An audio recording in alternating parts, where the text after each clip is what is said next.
masuk ke tahapan pekerjaan batik yang lain nih Pak Arul. Iya. Pelaporan data. Iya.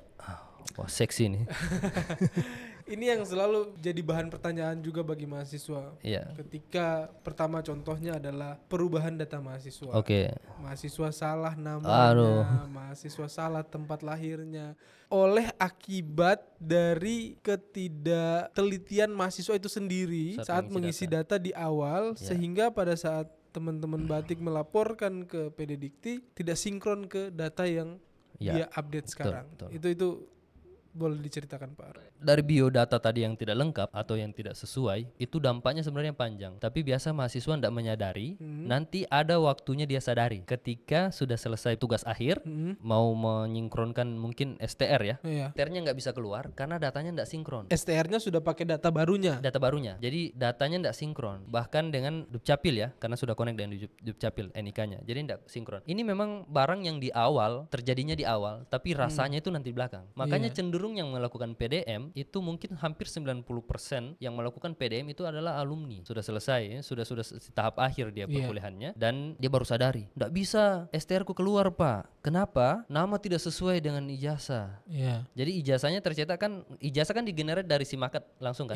Sementara pas disamakan dengan PD Dikti, wah nggak sama. Ternyata datanya di PD Dikti salah. Makanya biasa ketika maba kita itu disampaikan secara berulang kali, perhatikan datanya, data yang jadi patokan itu untuk biodata mahasiswa, yang jadi patokan itu adalah akte. Jadi nama yang di akte harusnya kan sesuai dengan nama yang di ijazah. Tempat tanggal lahirnya, nama ibunya itu harus sesuai dengan akte dengan ijazah, walaupun di ijazah tidak ada nama ibu ya. Nah, untuk pelaporan sendiri itu dilaporkan di CP1. CP1 itu melaporkan biodata mahasiswa kalau ada mahasiswa baru, terus KRS yang diambil itu diambil. Jadi gini Pak Lilik, kalau saya analogikan KRS itu seperti ruang. Jadi kita harus pilih ruangnya di awal nih. Misalnya ini ruang A saya mau ambil. Nah, KRS itu harus dilaporkan tepat waktu di awal. Nah, nanti selanjutnya pelaporan nilainya. Nilai itu kan isi-isinya dari ruang itu. Nah, kalau dia ndak ambil, kan nggak ada tempat ini.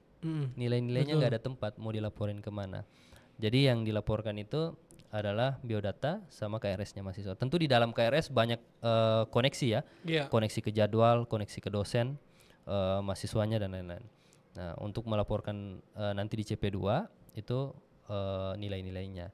Biasanya tanggalnya itu tanggal-tanggal keramatnya itu di April, 30 April dan 30 Agustus kalau nggak salah. Masih ke PDM tadi Pak Arul. Ada kasus ini.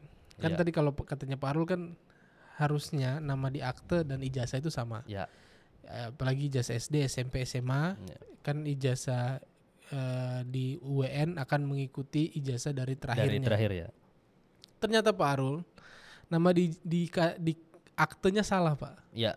Tidak sesuai dengan nama di ijazah. Misalkan orang tuanya menuliskan namanya Taufik. Pakai Q. Pengalaman pribadi kayaknya. Tapi di misalkan pakai K misalkan. Tapi di ijazahnya diganti pakai Q. Nah, akhirnya pada saat dia wisuda di Universitas Nusantara namanya pakai Q. Sesuai dengan ijazah terakhir ya sebelumnya. Dan ternyata ada PDM nih. PDM-nya mungkin kasus nama orang tua yang salah atau bagaimana ya. Di bawah akte. Aktenya pakai K. Jadi apa yang harus dilakukan tuh? Biasanya kalau mendapatkan kasus seperti itu, kita menyarankan aktenya yang ngalah. Jadi aktenya yang mengalah. Karena ijazah SMA-nya nggak bisa cetak 2 kali lagi. Betul. Yang bisa itu mungkin dia ke dinas pendidikan, itu yang bisa adalah surat pendamping. Surat pendamping keterangan bahwa ijazahnya salah, datanya salah. Ini sama ketika ijazah hilang ya. Jadi ketika kita ke dinas pendidikan sebenarnya bukan dicetakkan lagi ijazahnya kita, tapi dikeluarkan surat pernyataan bahwa ijazahnya benar ada ijazahnya, pernah dicetak di sini tetapi hilang, gitu kan. Nah, itu juga yang terjadi. Makanya biasa yang kita sarankan itu adalah aktenya ngalah. Akte ngalah. Bikin ulang ya bahasa ininya, bikin ulang aktenya disesuaikan dengan ijazah. Karena ribet kalau ijazah, Pak. Betul. Artinya dia harus ke belakang juga harus dia. Iya, jadi Ridhoi aja namanya salah gitu. Ya, walaupun sebenarnya nama yang sebenarnya saya yang di akte, Pak. Ya sudah, ikhlaskan saja dulu lah. ikhlaskan hanya saja untuk kepentingan untuk administrasi ke administrasi. depannya. Ya, Iya. apalagi teman-teman yang kemudian hari akan menjadi pegawai negeri ya. Biasanya Iya. persyaratannya itu kan ngumpul dari SD ya, SD, ijazah ya. iya. Itu harus dikumpul, harus sama. Nah, kalau dia tetap mempertahankan akte misalnya, artinya semuanya harus punya surat keterangan itu. Iya. Dari SMA, SD, SMP-nya harus punya surat keterangan. Kalau SD-nya sudah tutup, ini yang gawat ini. mau ambil surat keterangan di Keterangannya di mana? mana? Nah, jadi biasa kita sarankan adalah aktenya yang ngalah Iya. untuk menyesuaikan. Ya sudah, ikhlaskanlah, ini namamu juga sebenarnya. Iya, betul. Ya. Pelaporan Universitas Video Nusantara adalah salah satu yang mungkin bisa dikatakan universitas atau perguruan tinggi yang pelaporannya bisa dikatakan cukup baik. Cukup baik ya. Iya, tidak baik sekali Iya, karena mungkin masih ada Iya, yang masih ada kekurangan. kekurangannya. Iya. Cukup baik. Iya. Apa yang Bapak lakukan dengan tim sehingga pelaporan kita bisa dikatakan cukup baik tadi? Memang dari awal kita semangatnya sama, bahwa data itu bukan hanya dilaporkan saja, tapi kualitasnya juga harus bagus. Kualitasnya juga harus sesuai. Ya. Datanya harus akurat, bukan hanya sekedar dilaporkan, tetapi juga akurat. Makanya dari awal memang kita fokus, sebenarnya bukan fokus ke proses pelaporannya, enggak. Ya. Tapi fokus membangun alurnya, membangun SOP-nya. Nah, ini fokusnya sebenarnya. Tentu saya juga berharap teman-teman di bidang-bidang yang lain yang menyokong data, saya selalu katakan bahwa teman-teman prodi itu sumber datanya kami. Iya. Sumber datanya kami. Bagaimana pelaporannya kami itu sesuai dengan apa yang teman-teman kasih, ya. Jadi harapan saya memang besar sekali itu di support ya, support dari teman-teman untuk data yang diberikan. Karena kalau hanya sekedar kita laporkan, itu urusannya sebenarnya udah laporkan, sudah selesai ya. Tidak ada ini lagi. Tapi lengkap atau tidaknya itu tidak diperhatikan. Iya. Nah, tapi kemudian hari memang dari Dikti itu sudah fokus ke situ. Jadi bukan hanya melihat pelaporannya tepat waktu, tetapi data yang dilaporkan juga harus berkualitas, akurat dan sesuai gitu. Makanya dari awal memang semangatnya Batik itu adalah bagaimana membangun istilahnya peta ya. Iya. Saya suka sekali ya kalau teman-teman biasa dengar, saya selalu suka sekali itu analoginya itu sebagai peta. Ya, sebagai peta. Jadi SOP atau alur itu seperti peta. Karena kalau kita menuju satu tempat tanpa ada peta, itu sebenarnya sampai juga ke tempat itu bisa sampai, tapi mungkin butuh waktu yang lebih lama. Ketika di tengah jalan itu ada hambatan. Betul. Misalnya kita sama-sama, saya dengan Lilik mungkin sama-sama taruhlah baru di Palu, kita sama-sama mau ke PGM. Nah, Lilik orang yang teknologi misalnya buka maps, saya yang nggak mau gitu ya. Saya hanya panduannya dari dengar bicaranya teman yang pernah ke Palu misalnya. Udah lewat sini. Begitu sampai di Kimaja ada pesta misalnya, jalanan ditutup. Otomatis saya harus cari jalan alternatif kan, ke kiri atau ke kanan. Walaupun sebenarnya saya akan sampai juga di PGM, tetapi mungkin dengan waktu yang lebih lama. Betul. Sementara Lilik karena mengandalkan maps, ada petanya tuh, ada jalurnya, ada alurnya. Lilik lihat lewat sini yang paling cepat. Lewat lorong ini. Ada jalan ditutup, ada alternatifnya. Ada jalan alternatifnya tuh. Jadi selalu saya bilang bahwa SOP itu sebenarnya bukan untuk menyusahkan kita. Betul. Ya, tetapi untuk memudahkan kita, justru memudahkan kita. Karena dengan adanya SOP, ketika ada masalah di lapangan, trouble di lapangan, kita langsung cepat tahu di mana masalahnya. Karena kita langsung mengurutkan. Ini udah, tapi ini sudah lewatin. Iya, bagaimana? Seperti ini, tapi ini sudah, tapi ini mungkin begini. Oh, di sini masalahnya. Okay. Jadi langsung cepat, dan kemudian hari ketika kita mau improve, mau inovasi, itu enak. Iya. Karena langsung tahu masalah-masalahnya apa saja sebenarnya. Jadi itu sebenarnya fokusnya sebenarnya ke situ. Fokusnya sebenarnya ke situ, bukan fokus ke pelaporannya bagaimana, apakah pakai aplikasi, apakah bagaimana. Ya, walaupun kita canggih ya, mungkin full sudah canggih aplikasinya, tapi ini berantakan ini. Iya. Ini berantakan, yang alur-alur datanya berantakan, itu saya rasa tidak tercapai itu paling. Tidak akan berkualitas. Iya, tidak akan berkualitas datanya. Jadi yang menentukan sebenarnya itu pondasinya ya. Pondasinya Berarti itu. sumber data ini adalah prodi. Prodi. Sumber data itu sejatinya mahasiswa kan? Iya. Sebaran dari mahasiswa itu. Mahasiswa belajar, mahasiswa ada Iya. LS-nya, mahasiswa ada kegiatannya. Jadi sebenarnya yang dilaporkan bukan hanya perkuliahannya mahasiswa, enggak. Jadi yang dilaporkan di PD Dikti itu adalah aktivitas yang lain juga dilaporkan, terutama aktivitas dosen, Iya. aktivitas kemahasiswaan. Walaupun mungkin ada pecah-pecahnya ya. Kalau di kemahasiswaan ada tracer, mereka bisa upload sendiri, walaupun kami juga bisa ngecek. Di LPM itu kita sudah berikan akun khusus sister, dan ini memang saran dari Dikti untuk itu dipecah, jadi jangan hanya satu tempat, untuk itu dipecah. Siapa yang pegang sister, siapa yang pegang tracer, untuk lihat. Nah, tapi memang pelaporannya satu.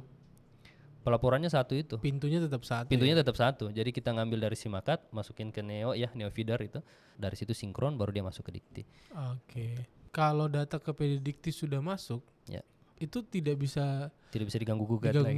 Misalkan nih data nilai masuk ke PD Dikti sudah dikirim, terus di Simakat diganti. Iya.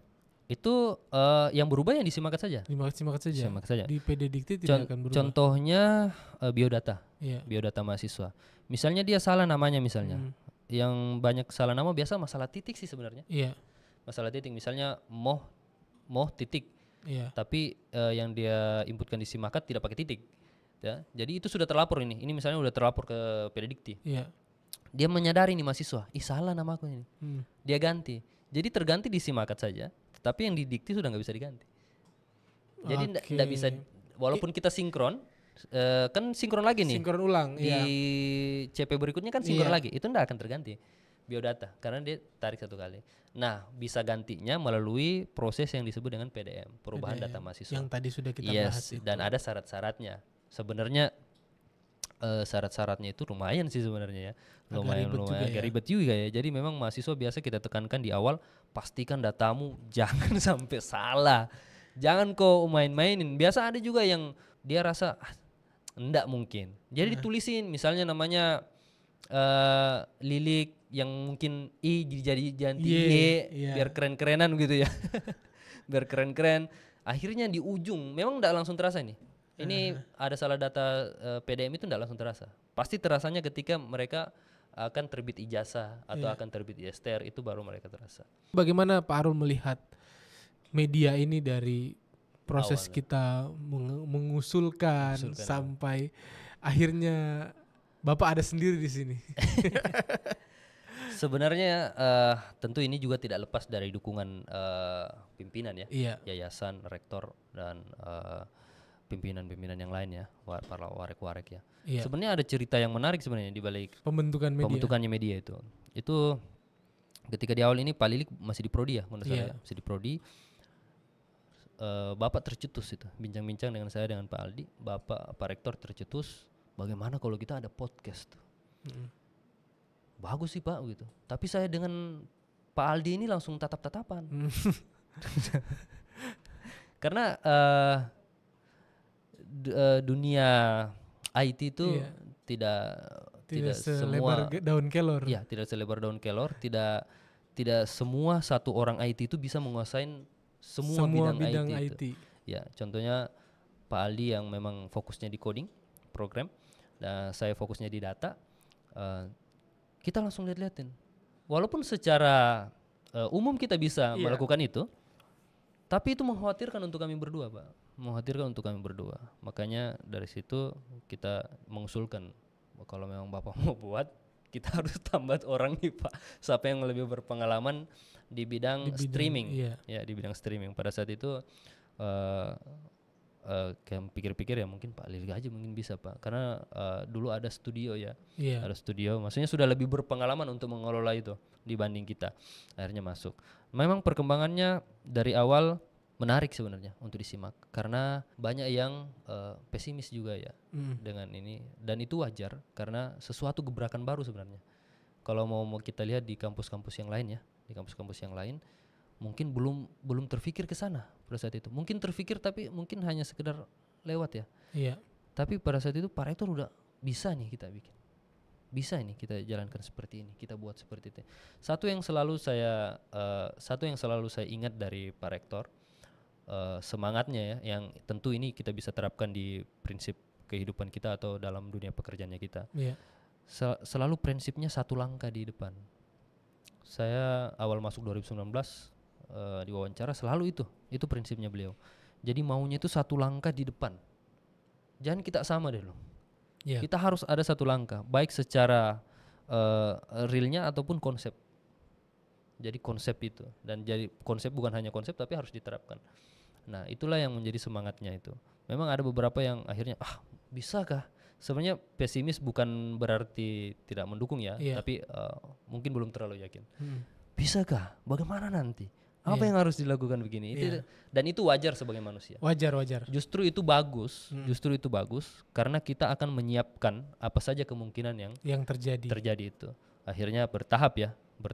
Sebelumnya studionya masih di ruangan batik di atas, menggunakan alat-alat yang seadanya dulu, record, coba tes sampai seterusnya alhamdulillah disupport dari yayasan untuk menyediakan alat-alat yang kiranya dibutuhkan. Dan alat-alatnya tidak kacang-kacang Pak. Dan alat-alatnya tidak kacang-kacang. Makanya mungkin Pak Rektor kalau nonton mohon maaf Pak, mungkin kalau orang batik yang masuk di ruangan Pak Rektor berpikir apalagi anak-anak ini nih. Apalagi anak-anak ini nih, kamera baru lagi nih Lilik ini. Apa lagi? Kamera baru lagi Lilik ini, alat jaringan baru lagi. Nah, tentu semangat itu juga adalah semangat yang positif untuk kemajuan universitas, karena memang kita maunya berbeda lah. Saya selalu senang kalau konsep belajar itu dinyatakan konsepnya fun. Jadi kayak dunia pendidikan itu jangan kayak kaku gitu ya, harus kan. Tetapi ada sesuatu yang fun, karena dengan pembelajaran seperti itu kita menjalaninya itu dengan sukacita sebenarnya, bukan dengan tekanan. Tentu kalau menjalaninya dengan sukacita, hobi, wah itu hasilnya pasti bagus. Saya itu tipikalnya tidak yang kreatif banget gitu ya. Yang bikin saya semangat sebenarnya berpikir kreatif terus gitu. Itu gara-gara statement Pak Rektor juga. Di awal saya masuk di UN ya. Jadi pertama kali ketemu beliau sampaikan selamat datang dan terus berkarya, berpikir kreatif. Itu pesan yang beliau sampaikan dan bikin saya terngiang-ngiang Pak. Saya masuk di prodi awalnya, saya bikin sesuatu yang mungkin sebelumnya tidak pernah ada di sini. Saya bikin terus ke batik, saya coba mempelajari apa yang kira-kira kita butuhkan untuk bikin studio podcast segala macam. Dan studio ini juga seperti instruksi Pak Rektor, bukan hanya bisa digunakan oleh kita pengelola studio atau batik gitu, tapi ini bisa digunakan oleh seluruh dosen mahasiswa, dan juga mahasiswa.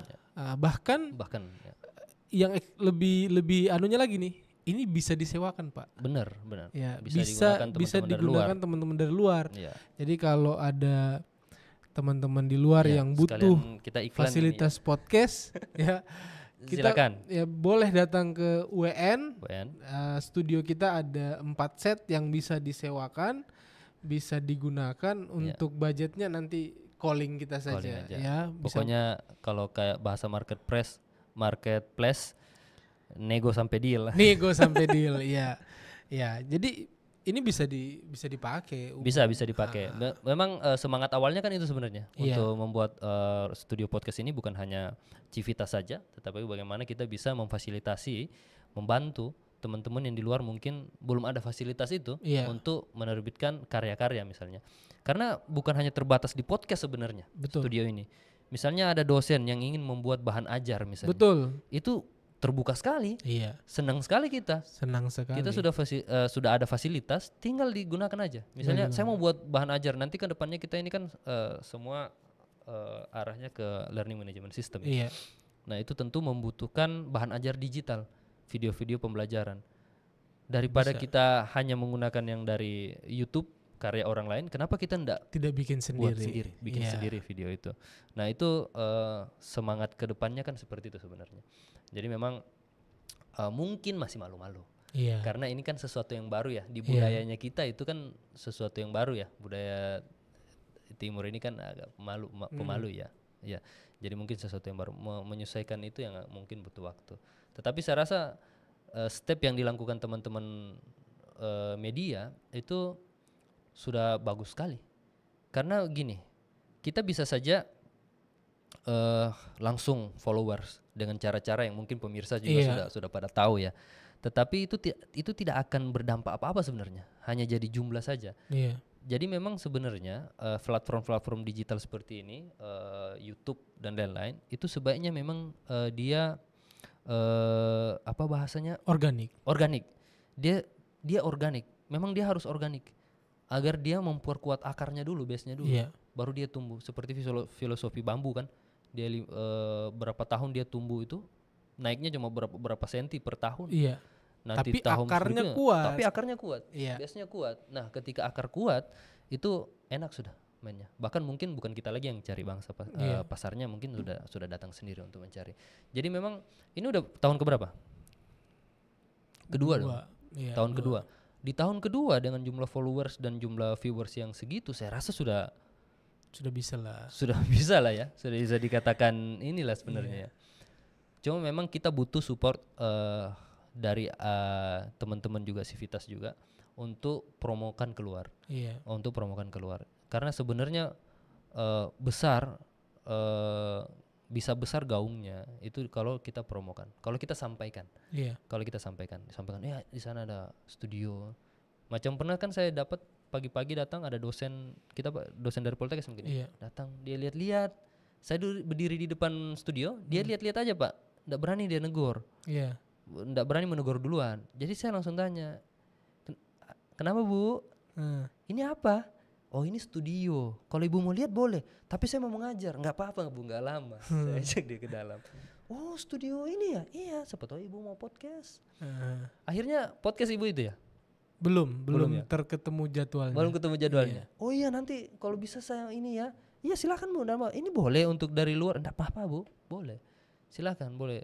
Ya, ini kita terbuka ya, dari luar pun silakan mau dibahas, karena di beberapa bidang itu sebenarnya memerlukan publikasi-publikasi seperti ini. Apalagi kalau tenaga pengajar ya, dosen ya, itu mereka butuh sebenarnya untuk naik ke step-step selanjutnya. Sesuai dengan instruksi Pak Rektor juga meminta kepada seluruh Civitas Akademika, terkhusus dosen dan mahasiswa untuk berkonten di sini. Ya, terus podcast. Ya. Jadi Pak Rektor itu minta dosen bikin konten podcast di studio untuk supaya mengenalkan keilmuannya keluar. Benar. Gitu. Benar. Jadi harapannya dengan diadakannya podcast itu atau berkonten di sini yang berkaitan dengan pendidikan, itu bisa mengenalkan Universitas Widya Nusantara keluar lebih jauh lagi, lebih luas lagi, dan membuat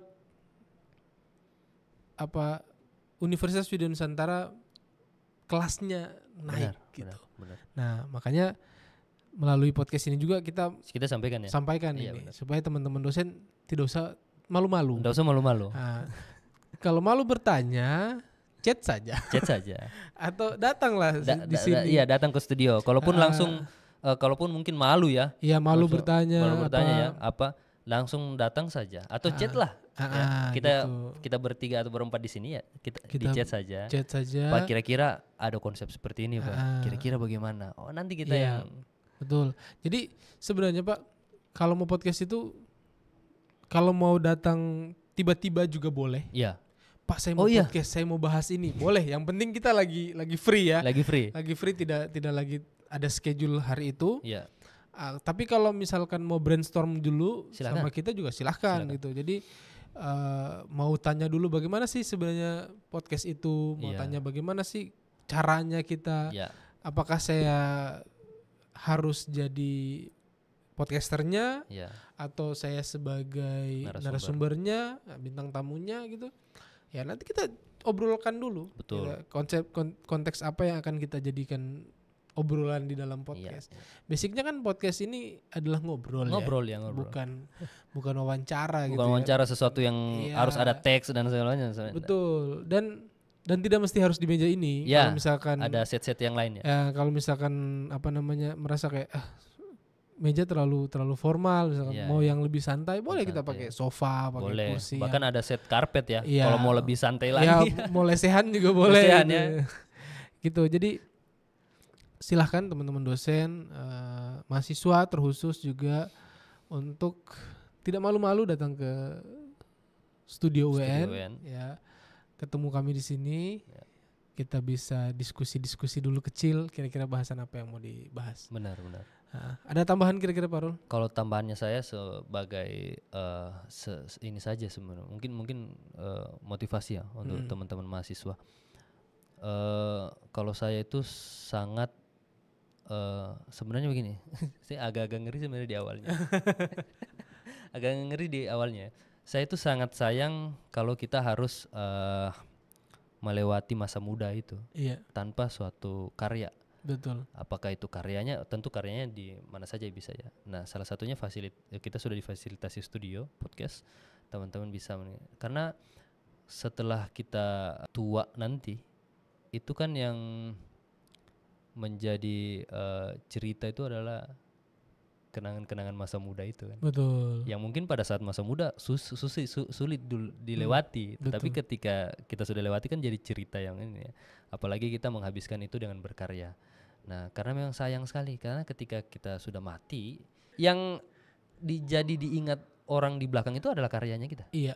Karyanya kita. Kita paling teman-teman paling habis ngantarin kita mungkin malamnya main futsal mungkin. Iya. Bisa ngumpul lagi kan.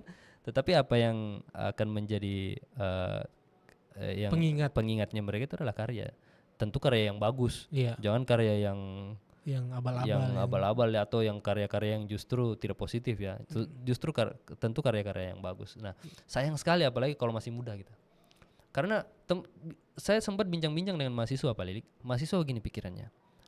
Nanti Pak, kan kuliah itu fokus aja dulu kuliah. Iya. Saya bilang justru waktumu itu di sini. Iya. Ketika nanti kau di dunia kerja, sudah ada waktumu. Sudah nggak ada waktu. Contoh saya bilang kau perawat misalnya, kau perawat dinas pagi, dinas malam. 1 hari off. Kau gunakan untuk apa 1 hari off itu? Tidur, istirahat dan mencuci. Jadi untuk berkegiatan sebanyak mahasiswa itu sudah tidak cukup lagi waktunya. Makanya saya sempat ditugasi untuk jadi pembina himpunan mahasiswa. Itu saya tegasin, saya apa ya? Mungkin saya bilang saya push mereka, saya dorong mereka untuk coba bagaimana supaya berorganisasi itu fun, asik. Yang bikin bosan kan kita bingung mau ngapain ini. Datang rapat itu aja. Jadi semangatnya orang-orang turun. Tapi kalau kita buat dia fun, kita harus cari apa nih? Oh, di sekitaran Tondo banyak kos-kosan yang orang buang sampah sembarangan. Bagaimana kalau kita turun penyuluhan, pergi sama Pak Lurah? Kan nggak mungkin Pak Lurah marah-marah kan? Iya, orang kebaikan. Orang kebaikan ya. Nah, disokong dengan teknologi informasi yang tentu sudah mulai maju, sudah difasilitasi oleh universitas. Sayang sekali kalau nggak kita manfaatkan. Jadi sekecil apapun, mungkin hanya buat video edukasi apa ya untuk ini 5 menit 10 menit boleh. Iya, 5 menit 10 menit boleh. Dan kalau apalagi kita kan banyak dari daerah ya. Iya. Tiba-tiba kita misal buat sosialisasi bahaya merokok misalnya. Kan banyak ini orang-orang tua mahasiswa yang masih merokok misalnya kan. Nah, Pak, bagaimana? Ada yang bertanya ke saya juga, Pak, bapakku masih merokok, bagaimana caranya? Selama ini saya sampaikan ya, kau pulang kau print pamflet, kau tempel di rumahmu di tempat bapakmu biasa duduk gitu, supaya dia berhenti merokok. Nah, mungkin dengan video bisa lebih ini kan kena. Itu langsung jadi terkenal ya di daerahnya masing-masing ya. Iya. Apalagi kalau pakai bahasa daerah. Apalagi kalau pakai bahasa daerahnya kan. Itu kan pasti langsung wah ini. Nah, di masa depan nanti itu kita jadi apa kan sesuai yang kita bangun di masa mudanya kita. Brand yang kita bangun di masa muda itu yang akan menentukan kita nanti di masa. Dan sebenarnya satu pesannya, jangan takut berkarya. Iya, jangan takut berkarya. Ya, karya awal masih kurang bagus, perbaiki. Itu nggak ada wajar. Yang langsung bagus. Iya, kalau karya pertama masih mungkin kayak podcastnya masih banyak ininya ya namanya masih pertama Maksudnya wajar ya kan. Tapi kan kalau pertama seperti itu dan sudah langsung berhenti habis. itu tidak seru Pak. Iya, tidak seru. Kalau pertama seperti itu dan mencoba terus sampai ketemu lancarnya, itu yang proses ya. Luar biasa, makanya nikmati prosesnya sama-sama. Proses. Iya. Seperti tagline kami di UN Media, karya bersama. Iya. Ya. Karya bersama. Jadi ini bukan hanya kami, tapi teman-teman. Ini kita semua. Ya. Tentu fasilitas-fasilitas ini tujuan utamanya pasti untuk mahasiswa. Betul. Untuk mahasiswa. Jadi silakan datang teman-teman ya. Yang apalagi punya bakat-bakat tertentu misalnya. Boleh. Kesini langsung pokoknya. Kesini langsung misalnya. Mau tampil kita kasih tempatnya. Iya. Oke, mungkin itu saja dari kami hari ini. Terima kasih Pak Arul sudah sama-sama mau mengisi konten di podcast Universitas Sudia Nusantara ini. Iya. Hari ini kita ada di Wintalks. Oh, Wintalks ya. Iya. Oke, teman-teman jangan lupa like, komen dan subscribe YouTube UN Media.